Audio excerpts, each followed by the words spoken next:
Hi friends, welcome to my channel. Whoever wants to learn English, watch this video, you will understand sentence formation. ఎవరైతే English నేర్చుకోవాలనుకుంటున్నారో ఈ వీడియోలో English sentence formation ఎలా చేయాలనేది తెలుసుకుందాం. ఏంటి అంటే మొదటగా ఒక చిన్న తెలుగు స్టోరీని తీసుకుని ఈ తెలుగు స్టోరీ ద్వారా ఇంగ్లీష్ ని ట్రాన్స్లేషన్ చేసి సెంటెన్స్ ఫార్మేషన్ అనేది నేర్చుకుందాం. ఇప్పుడు మొదటగా తెలుగు స్టోరీ చూద్దాం. అనగనగా ఒక కాకి ఉండేది. ఎండ ఎక్కువగా ఉండడంతో ఆ కాకి దాహం వేసింది. అది నీళ్ళ కోసం వెతికింది. ఆ కాకి ఒక కుండ కనిపించింది.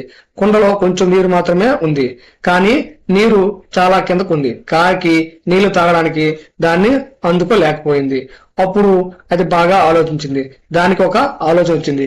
వెంటనే చిన్న చిన్న రాళ్ళు తీసుకొచ్చి కుండలో వేసింది. అప్పుడు ఆ కుండలో నీరు పైకి వచ్చింది. కాకి ఆ నీళ్లు తాగింది. ఆ కాకి దాహం తీరింది. అది సంతోషించింది. అంటే ఇక్కడ మోరల్ ఏంటంటే తెలివిగా ఆలోచిస్తే సమస్యకు పరిష్కారం దొరుకుతుంది. మనం ముందుగా ఏం చేసామంటే ఈ స్టోరీని ఇంగ్లీష్ లో ట్రాన్స్లేషన్ చేసి ముందుగానే ఉంచుకున్నాం. కారణం ఏంటంటే టైం టేకింగ్ ఎక్కువ అవుతుంది కాబట్టి ముందుగా రెడీ చేసి ఉంచాం. ఎందుకంటే చెప్తూ టైప్ చేయమంటే మీరు అడిగితే నేను అలాగే టైప్ చేస్తాను. ఒకవేళ మీకు ఇదే ఈజీగా ఉందంటే కామెంట్ చేయండి, నేను ఇదే కంటిన్యూ చేస్తాను. లేదు చెప్తూ టైప్ చేయమంటే అలాగే టైప్ చేస్తాను. ఒకసారి మీరు కిందన మీ ఏదైతే ఉందో సజెషన్ అనేది మీకు ఎలా కావాలో ఒకసారి కింద కామెంట్ చేయండి. ఇప్పుడు మనము స్టోరీలోకి వెళ్దాం. అనగనగా ఒక కాకి ఉండేది అంటే అనగనగా లేదు ఒకనొక రోజు, అలాగే మనకి వన్స్ అపాన్ ఎ టైం అని మనము వాడతాం అనమాట. కాకి ఉండేది కదండి, దేర్ లివ్డ్ ఎ క్రో అని మనము చెప్పొచ్చు. దేర్ లివ్డ్ ఎ క్రో. అదేంటి అప్పుడు ఎండ ఎక్కువగా ఉండడంతో ఆ కాకి దాహం వేసింది. ఎండ ఎక్కువగా ఉండడంతో అంటే బికాజ్ ఇక్కడ చూడండి, because the sun was scorching hot. Scorching అంటే ఏంటంటే మండే అంటే ఎక్కువగా ఎండ ఉండడం అనమాట. హాట్ వేడిగా. Scorching the sun was scorching hot అంటే ఎండ ఎక్కువగా ఉండడం. అండ్ ఇది కాకి దాహం వేసింది. The crow became very thirsty అంటే ఇక్కడ వెరీ అంటే చాలా, థర్స్టీ అంటే దాహం, అంటే దాహం ఉంది. బికెమ్ అంటే అవడం. I will become collector, I will become అంటారుగా, అలాగా the crow become very thirsty బాగా దాహంతో ఉందన్నమాట. అది నీళ్ళ కోసం వెతికింది. అది నీళ్ళ కోసం వెతికింది. అది అంటే కాకిని ఇట్ అని కూడా అనొచ్చు. అది కాబట్టి ఇట్. ఇది వెతికింది ఇక్కడ వెర్బ్ ఏంటంటే వెతకడం కాబట్టి సెర్చ్డ్. ఇక్కడ పాస్ట్ టెన్స్ కాబట్టి సెర్చ్డ్ కాబట్టి అది ఇట్. సెర్చ్డ్ దేనికోసం వెతికింది? వాటర్. చూడండి, ఇట్ సెర్చ్డ్ ఫర్ వాటర్ రాసిందిగా. ఆ కాకి ఒక కుండ కనిపించింది. వెంటనే సూన్ అంటే ఇక్కడ వెంటనే రాసుకోవచ్చు. స్పాటెడ్ అంటే కనిపించడము లేదు గమనించడము అని కూడా. ఎందుకంటే స్పాట్ అనేది కనిపించడం లేదా గమనించడము. ఏ పాట్ అంటే ఒక కుండ కనిపించింది. నెక్స్ట్ ఈ కుండలో కొంచెం నీరు మాత్రమే ఉంది అంటే అక్కడ ఏంటంటే కుండలో అంటే there was only a small amount of water in the pot. అప్పుడు ఏమైంది? ఇలా కూడా రాసుకోవచ్చు. ఆ కుండలో కొంచెం నీరు మాత్రమే ఉంది అంటే in the pot small amount of water అని రాసుకోవచ్చు. లేదు there was only a small amount of water in the pot. ఇటు నుంచి రాయొచ్చు, అటు నుంచి ఇటు కూడా రాయొచ్చు. అయితే కానీ నీరు చాలా కిందకుంది. But the water is very low. కానీ but the water is very low. ఇక్కడ నీరు చాలా కిందకుంది కాబట్టి వాటర్ ఈజ్ వెరీ లో. అయితే కాకి నీళ్లు తాగడానికి దాన్ని అందుకోలేకపోయింది. అంటే ఏంటి? The crow could not reach. అందుకోలేకపోవడం అంటే అందుకోవడం అంటే రీచ్, లేదు వెళ్ళడము లేదా రీచ్ అంటారు అనమాట. ఇప్పుడు ఏంటి? క్యాపబిలిటీ చెప్తుంది కాబట్టి could not reach the water to drink it. అంటే తాగడానికి అందుకోలేకపోయింది. ఎందుకు అందుకోలేకపోయింది ఇక్కడ? To drink it. The crow could not reach the water to drink it. తాగడానికి అందుకోలేకపోయింది. అప్పుడు అది బాగా ఆలోచించింది.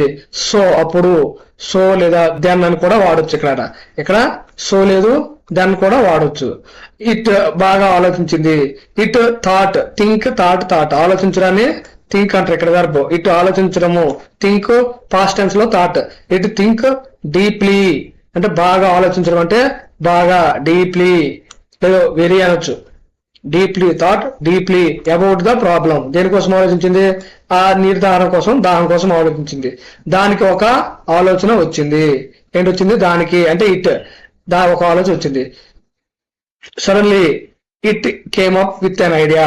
యాన్ అని కాబట్టి ఇక్కడ యాన్ అంటాం, ఇక్కడ వాడతాము యాన్ ఐడియా. ఎందుకంటే ఆర్టికల్స్ లో ఏమైనా వర్డ్స్ ముందు వచ్చింది యాన్ కాబట్టి యాన్ వాడతాము. ఇట్ కేమ్ అప్ అంటే రావడం, దానికి ఇట్ అంటే దానికి, కేమ్ అప్ వచ్చింది. ఏంటి వచ్చింది? విత్ అన్ ఐడియా, ఐడియా వచ్చింది అనమాట. ఏంటి? సడన్లీ వెంటనే వచ్చింది అనమాట. వెంటనే చిన్న రాళ్ళు తీసుకొచ్చి కుండలో వేసింది. వెంటనే ఇమీడియట్లీ ఇట్ గ్యాదర్డ్. నిన్న వీడియోలు చెప్పుకున్నాం, ఏదైనా తేవడాన్ని లేదా ఒక దగ్గర డంప్ చేయడానికి గ్యాదర్డ్ లేదు కలెక్టర్ అని కూడా చెప్పొచ్చు. ఇట్ కలెక్టర్ అని కూడా చెప్పొచ్చు, గ్యాదర్ అని కూడా చెప్పొచ్చు. It gathered a small pebbles. Pebbles అంటే రాళ్ళు. Dropped in the into pot, గులకరాలు. పెబ్బల్స్ అంటే గులకరాలు. Immediately it gathered. ఇట్ అంటే అది ఏం చేసింది? గ్యాదర్డ్ కలెక్ట్ చేసింది. స్మాల్ పెబ్బల్స్, చిన్న చిన్న రాళ్ళు కలెక్ట్ చేసి చిన్న రాళ్ళు తీసుకొచ్చి కుండలో వేసింది. పెబ్బల్స్ డ్రాప్డ్ అంటే కుండలో వేసింది కదా. డ్రాప్డ్ దెమ్ అంటే, దెమ్ అంటే ఎక్కువ వాడుతున్నప్పుడు, ఎక్కువ ఒకటి కంటే ఎక్కువ వస్తువులు ఉండేటప్పుడు దెమ్ అంటాం అనమాట. మనుషులకు కానీ గ్రూప్ ఆఫ్ పెబ్బల్స్ ఎక్కువ గులకరాలు ఉంటే దెమ్ అంటారు. డ్రాప్డ్ దెమ్ అంటే వాటిని ఎక్కడ వేసింది? డ్రాప్డ్ వేయడం కదా, ఇంటూ ద పాట్, కుండలో వేసింది. అప్పుడు ఏమైంది? అప్పుడు ఆ కుండలో నీరు పైకి వచ్చింది. కాన్సిక్వెంట్లీ అంటే ఆ ఫలితము లేదా ఫలితంగా, కాన్సిక్వెన్స్ అంటారు కదా, అలాగా ఆ ఫలితంగా. లేదు ఇక్కడ దెన్ అని కూడా వాడొచ్చు. అప్పుడు ఉంది కదా ఇక్కడ దెన్ అని కూడా వాడొచ్చు. అంటే ఇక్కడ కాన్సిక్వెంట్లీ అంటే బాగుంటుందని మనం పెట్టాం కాన్సిక్వెంట్లీ అని. అప్పుడు ఆ కుండలో నీరు పైకి వచ్చింది. Consequently the water inside the pot rise అంటే పెరగడము అలాగంటారు కదా, అలాగా రైజ్ రోజ్ రైజన్ కదా, అందుకు rose the top to the top అంటే పైకి వరకు వచ్చాయి. Inside the pot water, inside the pot rose the top వచ్చింది. కాకి ఆ నీళ్లు తాగింది. తక్కువ డ్రాంక్ ద వాటర్. డ్రింక్ కదా, అందుకోసం drank the water. And it thirsty was కొంచెం చూడండి ఇక్కడ కాకి దాహం తీరింది, అది సంతోషించింది. ద థర్స్టీ వాజ్ కొంచెం and it felt very happy. ఇక్కడ దాని దాహము తీరిపోయింది. ఇక్కడ కొంచెం అంటే చల్లార్చడము, దాహం తీర్చడము అనే పదాలకి ఇక్కడ వస్తుంది. థర్స్టీ వాజ్ కొంచెం and it felt very happy అంటే చాలా సంతోషించింది. ఫెల్ట్ వెరీ హ్యాపీ అంటే ఫెల్ట్ కదా, వెరీ హ్యాపీ చాలా సంతోషించింది. ఇఫ్ యూ థింక్ వైజ్లీ అంటే బాగా ఆలోచిస్తే, తెలివిగా ఆలోచిస్తే, if you think wisely you will find a solution to any problem. Will find అంటే ఇక్కడ ఫైండ్ అంటే గుర్తించడం, ఏ సొల్యూషన్ అంటే దానికి పరిష్కారము, టు ఎనీ ప్రాబ్లం ఏ సమస్యకైనా. ఓకేనండి. మీకు ఈ వీడియో నచ్చితే లైక్ చేయండి, షేర్ చేయండి, సబ్స్క్రైబ్ చేయండి. Thank you.